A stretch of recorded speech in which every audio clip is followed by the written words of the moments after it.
Hello बच्चों, तो आज हम डिस्कस करेंगे अपनी वीडियो में the new chapter of class 10th that we called reproduction. Reproduction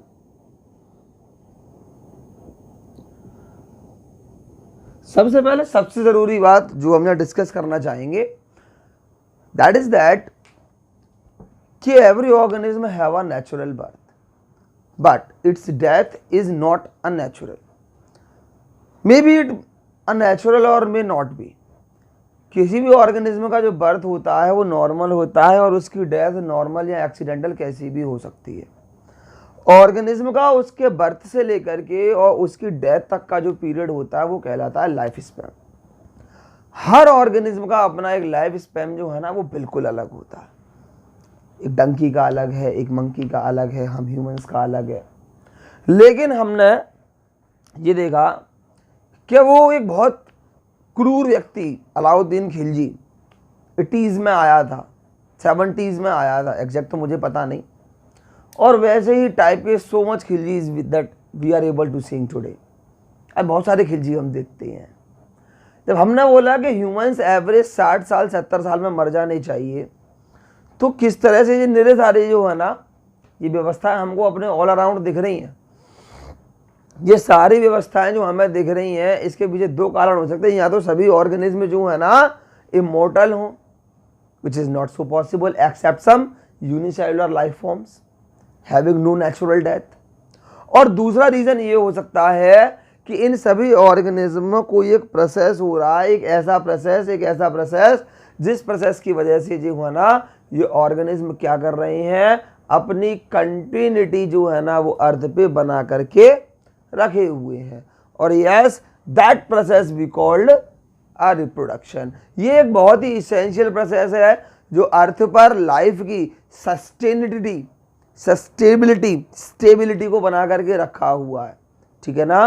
what is this? The process of production of organism similar to their own kind is called reproduction। और ये जो रिप्रोडक्शन है generally as you all know कि हम दो तरीके से करते हैं। इसके दो पार्ट होते हैं, असेक्सुअल और सेक्सुअल। और ये भी आप बहुत छोटे से पढ़ते हुए आ रहे होंगे कि असेक्सुअल का means without gamete, without sex cells, without sex cells. और sexual means with sex sales.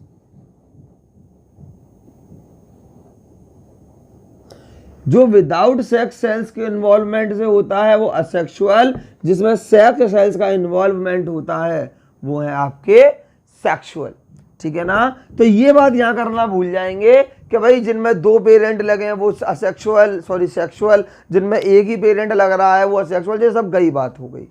ठीक है ना। जो गैमीट के इन्वॉल्वमेंट से हो रहा है वो आपका है सेक्सुअल, और जिसमें गैमीट का इन्वॉल्वमेंट नहीं हो रहा इट इज कॉल्ड असेक्सुअल। तो जो हम असेक्सुअल रिप्रोडक्शन यहां देखेंगे, ये असेक्सुअल रिप्रोडक्शन जो है ना हमारे 10th स्टैंडर्ड में हमें बताया गया है कि there are 6 type of asexual reproduction. 6 तरह से असेक्सुअल रिप्रोडक्शन जो है ना बेटा वो परफॉर्म होता है। What are these 6 types? तो सबसे पहला है फिशन। सबसे पहला फिशन। उसके बाद है आपका बर्डिंग। अभी बताता हूं एक एक करके, I will tell you. Budding. The third is spore formation.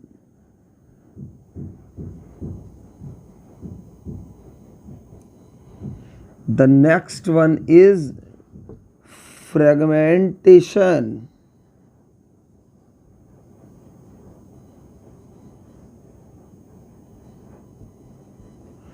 The next one is regeneration.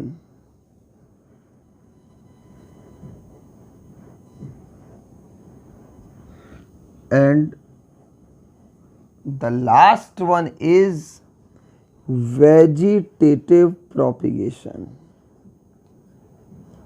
vegetative propagation।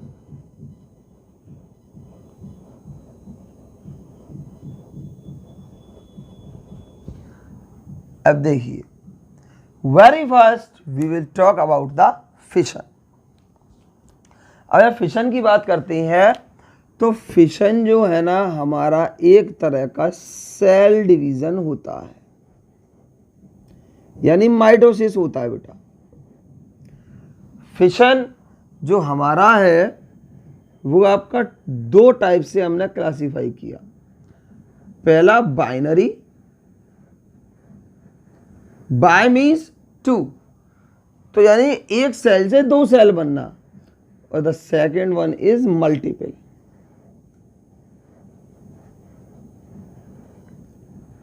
Binary fission जैसे कि अमीबा में देखा, as we have seen in the amoeba. What happens in it? Binary fission में हमने ये देखा कि एक ऑर्गेनिज्म जो है ना अपने दो बेबी ऑर्गेनिज्म में डिवाइड हो जाता है, दो बेबी ऑर्गेनिज्म में डिस्टिंग्विश हो जाता है, ब्रेक डाउन हो जाता है, ठीक है ना। जैसे ये गया अमीबा, आहा, ये इसका भाई न्यूक्लियस है और ये जो है ना इसका साइटोप्लाज्म है। ये जो एक बहुत ही खूबसूरत pattern, the very beautiful pattern which I have drawn here, ये इसलिए बनाया है बेटा क्योंकि अमीबा का कोई पर्टिकुलर शेप नहीं होता, ठीक है ना। अब क्योंकि इनका कोई पर्टिकुलर शेप नहीं होता इसीलिए ये इस तरह के हुआ करते हैं। ये न्यूक्लियस है, ये साइटोप्लाज्म है। तो सबसे पहले भाई अमीबा क्या करता है कि ग्रोथ करता है। अच्छी बात है, हर किसी को ग्रोथ करना चाहिए। तो अमीबा ग्रोथ करता है, ये इसका साइटोप्लाज्म है जी, ठीक है ना। और as it grows it nucleus also gets grow. Growth आगे चलता है और आगे चल करके कुछ इस तरह का ग्रोथ हो जाया करता है कि सबसे पहले जो हमारा है ना वेरी फर्स्ट जो फिगर आपको दिख ही रहा होगा कि भाई न्यूक्लियस स्प्लिट होकर के दो हो जाते हैं। There will be the two nuclei. Nuclei nucleus का प्लूरल होता है।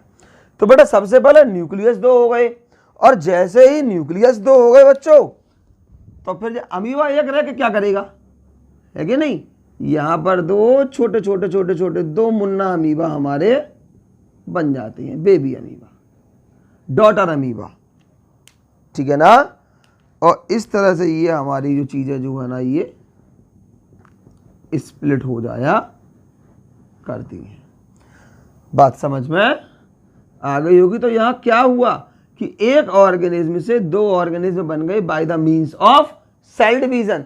सो the process of formation of the process of splitting of a organism into two baby organism is called binary fission, ठीक है ना। अब सेकेंडली हम सभी को अपनी लाइफ साइकिल में एक ना एक बार कभी मलेरिया जरूर हुआ होगा, और जब हमको अपने लाइफ साइकिल में कभी ना कभी एक बार मलेरिया हुआ है तो हमने देखा कि मलेरिया होता है मच्छर के काटने से। लेकिन मच्छर बेटा अपने आप में तो कोई पैरासाइट होता नहीं है। मच्छर तो पूरे दिन काटते रहती हैं, सुबह शाम कूं कूं कूं कूं लगे ही रहते हैं। लेकिन इसका मतलब ये थोड़ी है कि हमको हर बार जब मच्छर काटा तब मलेरिया हुआ, जब मच्छर काटा तब मलेरिया हुआ, ऐसा नहीं है। कुछ स्पेशल बदमाश फीमेल मॉस्किटोज होते हैं, that female mosquito contains the Plasmodium in it, Plasmodium the consecutive organism, the consecutive pathogen of malaria, ठीक है ना। तो ये क्या होता है कि कुछ ऑर्गेनिज्म लाइक दैट प्लाज्मोडियम, ठीक है ना, इन ऑर्गेनिज्म में बेटा क्या होता है, एक बहुत ही स्पेशल प्रोसेस होता है कि इनका जो सेल होता है जिसके अंदर इनका न्यूक्लियस है, और ये है साइटोप्लाज्म, ठीक है ना। ये क्या है, साइटोप्लाज्म, ठीक है ना जी। ये है इनका न्यूक्लियस, ठीक, और ये है इनकी वही अपना सेल वॉल। होता क्या है कि कुछ फेवरेबल कंडीशन में ये ऑर्गेनिज्म क्या करते हैं, अपने ऊपर एक हार्ड प्रोटेक्टिव लेयर बनाते हैं, दैट वी कॉल्ड सिस्ट, ठीक है ना। और इस सिस्ट को बनाने का जो प्रोसेस है हमारा, it is called encystation. What we called it? Encystation. ठीक है ना। तो ये एनसिस्टेशन के प्रोसेस से क्या बनाते हैं? सिस्ट बनाते हैं। और उस सिस्ट, अब ये हार्ड प्रोडक्टिव लेयर हो गई, तो हमारी बॉडी के अंदर ही तो ये काम करता है। ये जो बदतमीज आदमी है जिसका नाम हमने प्लाज्मोडियम बोला, ये हमारी बॉडी के अंदर आके तो काम करता है। तो हमारी बॉडी के अंदर काम करने के बाद ये क्या करता है कि अपने अराउंड एक सिस्ट तैयार करता है, एक सिस्ट बनाता है। ठीक है ना। और क्योंकि वो सिस्ट जो है ना बहुत हार्ड और प्रोटेक्टिव लेयर हुआ करती है, उस सिस्ट के आने से इस ऑर्गेनिज्म के जो है ना अंदर अब ये फ्री न्यूक्लियस डिवीजन करता है। क्या करता है? Free nucleus division. और after having the free nucleus division, ये सिस्ट है, ये बहुत सारे डॉटर न्यूक्लियाई बनाता है इस तरह से।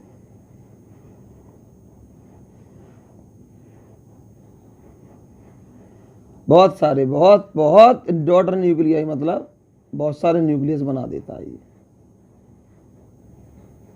इस तरह से, इस तरह से, इस तरह से। इन डॉटर न्यूक्लियाई के पास एक प्रोटेक्टिव कोट होता है और अराउंड में साइटोप्लाज्म लगा हुआ होता है। अब दीवार कितनी ही मजबूत हो, इनकी आउटर वॉल अंबुजा सीमेंट की दीवार तो हो नहीं सकती, तो जिसकी वजह से ये वॉल क्या होती है? ब्रेक होती है। और एज इट गोज ब्रेक, तो ये हजारों न्यूक्लियाई जो है ना हमारे ब्लड में और क्या होते हैं? रिलीज होना शुरू हो जाते हैं। और हर एक ये न्यूक्लियाई अपने आप में फिर से एक प्लाज्मोडियम बन जाता है। और जब ये हमारे ब्लड में अपने आप पे फिर से एक प्लाज्मोडियम बन जाता है, तो बेटा फिर से एक जो है ना फिर से ऐसे ही हजार करेगा। और within 2 hour we are on bed. Bed पे लगे होते हैं, चादरा ओढ़े होते हैं, ठंड लग रही होती है, क्योंकि ये हीमोजीन भी बनाते हैं। ठीक है ना। तो इस तरह की एक प्रोसेस जो है ना, इससे हमको जो है ना बेटा वो सफ़र करना पड़ता है। तो इतनी बात आप लोगों को क्लियर हो गई होगी। ठीक है ना। उसके बाद अब हम नेक्स्ट बात करते हैं अपनी बडिंग की। तो ये the process of formation of many cells from a parental cells when a parental cells splits into many daughter cells और nuclei, this process is called multiple fission. Example Plasmodium. ठीक है। अब हम आपसे नेक्स्ट बात करते हैं बडिंग की। बड क्या होता है? देखिए, बडिंग की अगर मैं आपसे बात करूं तो बेटा बडिंग भी एक तरह का सेल डिवीजन ही होता है। बडिंग कोई अलग चीज नहीं होती। As we will see budding in the yeast, budding भी जो है ना कोई एक अलग चीज नहीं है, ये भी एक सेल डिवीजन है। इसमें भी एक सेल जो है ना वो 2 सेल में चेंज हो जाएगा, लेकिन ये सेल डिवीजन इक्वल ना होकर के ये सेल डिवीजन अनइक्वल होता है। Like fission, unlike fission where the cell division is equal, but in budding, whereas in budding the cell division is properly totally unequal. Is that clear? जैसे कि ये हमारा एक ईस्ट सेल है, ठीक है, ये हमारा ईस्ट का सेल है और ये है इसका न्यूक्लियस, ये साइटोप्लाज्म है। ईस्ट एक फंगस होता है बेटा, ये ध्यान रखना, ठीक है ना। पेरेंटल ईस्ट है ये। कैसा है? East is parental in nature. और ये ईस्ट जो है ना हमारा पेरेंटल है, पेरेंटल इन नेचर है। तो ये क्या होता है बेटा, इसमें जब सेल डिवीजन होता है तो एक अनइक्वल सेल डिवीजन होता है कि 75% जो सेल है वो तो आपका एक तरफ चलता है और लगभग 25% सेल जो है ना वो एक अलग डायरेक्शन में ग्रो करता है। लाइक दैट ये जो सेल डिवीजन होगा ये इस तरह से हाफ ना होकर के इस तरह से होता है कि भाई एक आउट ग्रोथ निकल आई और इसी आउट ग्रोथ को हम बोलते हैं बड, और इसका न्यूक्लियस भी इसी आउट ग्रोथ की डायरेक्शन में बेटा ग्रो करता है, ठीक है ना। After some time this outgrowth that we are calling a bud detaches from its parental body and sets on it. अपनी पेरेंटल बॉडी से अलग होता है और उसी की छाती पे आके बैठ जाता है। ठीक है ना, बात समझ में आई? और अपने आप में एक नया ऑर्गेनिज्म बन जाता है। ये baby yeast, this is your baby yeast and this is your parental yeast. बात समझ में आ गई होगी। तो the process of formation of new organism from the bud of existing organism is called budding. Example है आपके इसमें ईस्ट और हाइड्रा। हाइड्रा में भी ठीक ऐसा ही होता है। और ये ध्यान रखना, ऐसे ही इस तरह बड की बहुत सारी चेन बन जाती है, बहुत सारी। और ये जो ईस्ट है ना, अरे इसका बहुत यूज है। एक तो ये बियर, वाइन, विस्की, कोई भी एल्कोहलिक बेवरेजेस, इनके बिना उनकी संभावना नहीं है, बडिंग के बिना उनका कोई काम नहीं होता। सेकेंडली ये जो ब्रेड है, ये जो चीज़ है, इन सभी का फॉर्मेशन भी जो है ना, वो सब भी हमारा किससे होता है बेटा? वो सब भी हमारा बडिंग से होता है। ठीक है, उसके बाद अब हम आपसे अपने नेक्स्ट वीडियो में स्पोर फॉर्मेशन, फ्रेगमेंटेशन, रीजनरेशन और वेजिटेटिव प्रोपिगेशन के बारे में बात करेंगे। ठीक है ना, तब तक के लिए वीडियोस देखते रहिए, वीडियोस आपको डेली मिलेंगे। Okay student, good bye.